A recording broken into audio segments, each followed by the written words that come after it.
What's the most valuable thing in the world? Diamonds, Lamborghinis, the latest iPhone Pro Max Ultra Mega with 17 cameras? It's way simpler and more terrifying than that. The most valuable thing in the world is information. Think about it for 2 seconds. The number on your bank account is just information. Change a little zero here and there and boom, you're a billionaire. The secret blueprints for manufacturing an iPhone, infinitely more valuable than 1,000,000 iPhones stacked in your garage. But today, I'm going to tell you probably the most frustrating story in tech history. A story where two geniuses created something revolutionary, only to have it stolen right from under their noses. And the worst part, you and I use this stolen technology every single day without even knowing it. Buckle up, because this story is going to drive you crazy. We're in 1993 in Berlin. The wall just fell, the internet is arriving like a bomb, and everyone thinks we're living in the future.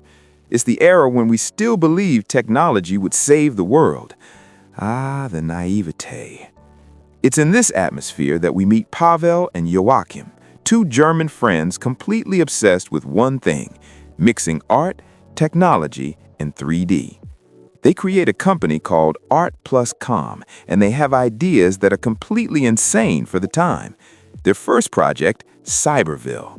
Imagine you point your finger at a map, yes, with a futuristic sensor attached to your index finger, and behind you, a giant 3D projection of the city appears on a wall. In 1993, this was straight-up science fiction. Then they create Media Touch, something that looks like FaceTime, but in a 90s cyberpunk nightmare version. Honestly, I'm glad we didn't keep that design in our living rooms. But their real stroke of genius comes right after. Pavel and Joachim have a vision: create software that lets you travel around Earth in aerial view. You zoom, you explore, you feel like in a planetary simulator. In 1994, this seems completely impossible. Most computers at the time can barely display Space Invaders without glitching. But they believe in it, and they find a sponsor, Deutsche Telekom, the big German telecom company, who gives them $125,000 to buy the best equipment of the era. Why? Because the German government forces them to invest in local startups. Thanks, bureaucracy. The deal, they have 1 year to create TerraVision and present it at the ICU conference in Kyoto in 1995.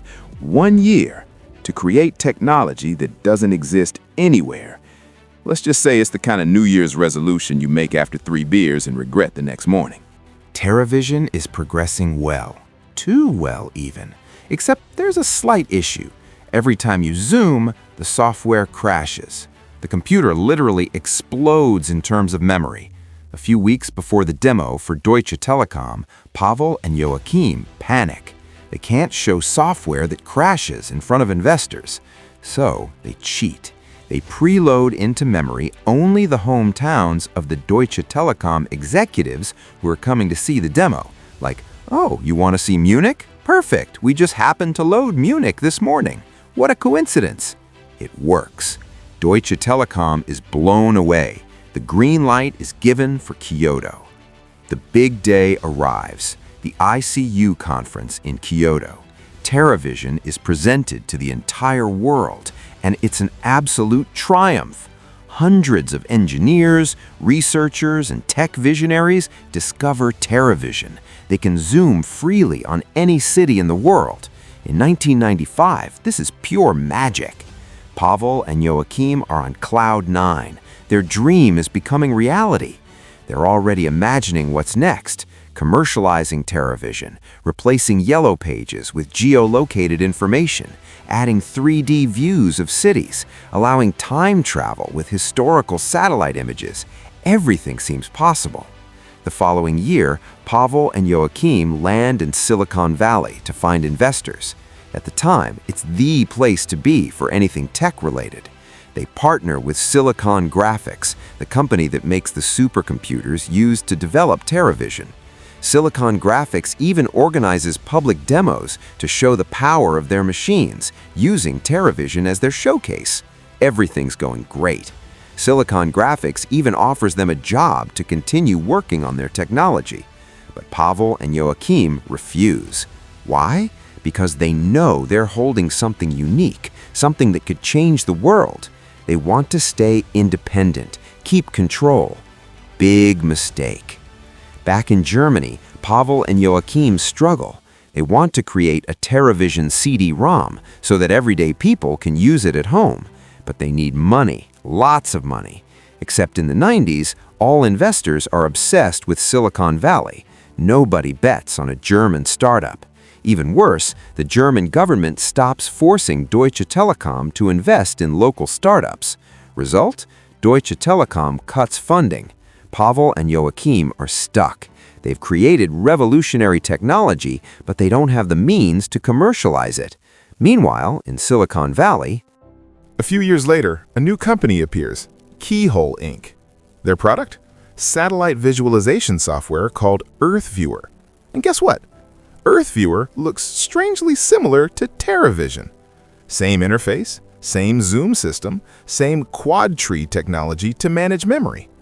Coincidence? Maybe. Except there's a troubling detail. Several Keyhole employees allegedly worked at Silicon Graphics after the public presentations of TerraVision. Oh, and another detail. Keyhole receives millions of dollars in funding from the CIA. Yes, the CIA. Because for them, it's a godsend. Having an interactive 3D map to plan military operations. Perfect. TerraVision had refused all military development. Keyhole made it their business model. In 2004, Google buys Keyhole for $35 million, and a few months later, Google launches Google Earth. You know the rest. Google Earth becomes a global phenomenon. Millions of people use it for free. It's magical, revolutionary, addictive. Personally, I still remember the first time I used Google Earth. I spent hours zooming on New York, Paris, Tokyo. It was mind-blowing. But for Pavel and Joachim, it's a nightmare. They watch Google Earth explode worldwide with their technology, their vision, their invention. And nobody knows that TerraVision existed first. In 2014, Art+Com decides to sue Google for patent infringement. Their argument, the quad tree system used by Google Earth is identical to the one patented by TerraVision in 1995. The quad tree is the algorithm that divides the satellite map into sections, then subdivides each section into 4 parts, and so on. It allows zooming without making the computer's memory explode. During the trial, Art+Com even presents a comparative video. You see TerraVision in 1995, then Google Earth in 2004. It's almost identical.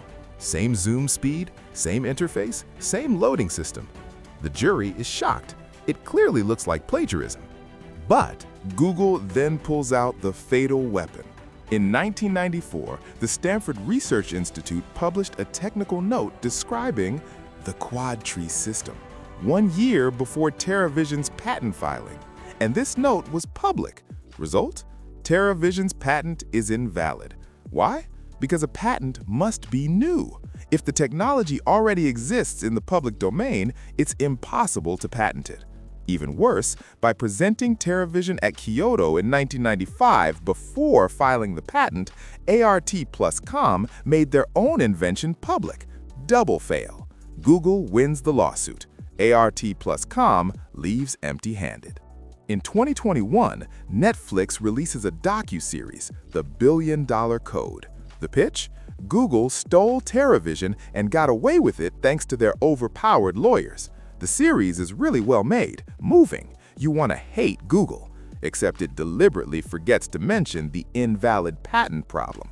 Result? Millions of people think Google stole TerraVision, when the reality is much more nuanced. This story raises a crucial question.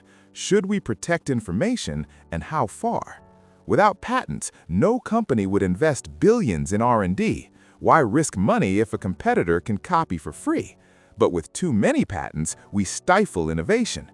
Today, there are 250,000 patents related to smartphones. Most of them are dormant patents filed just to block competition. In 2011, Google and Apple spent more money protecting their patents than manufacturing their products. It's absurd. A solution? cancel unused patents after a few years. But hey, that affects the global economy, so nobody moves. In the end, this story shows one thing. Information is the most precious resource in the world. Pavel and Joachim had everything: talent, vision, technology. But they lost because of a timing error, lack of resources, and a flawed patent system. Google Earth exists, TerraVision is forgotten, and we keep zooming on cities thinking all this came out of nowhere. Irony of fate, the most expensive thing in the world is also the easiest to steal. Now, the real question, did Google steal TerraVision? Honestly, we'll never really know. But one thing is certain, this story deserves to be known.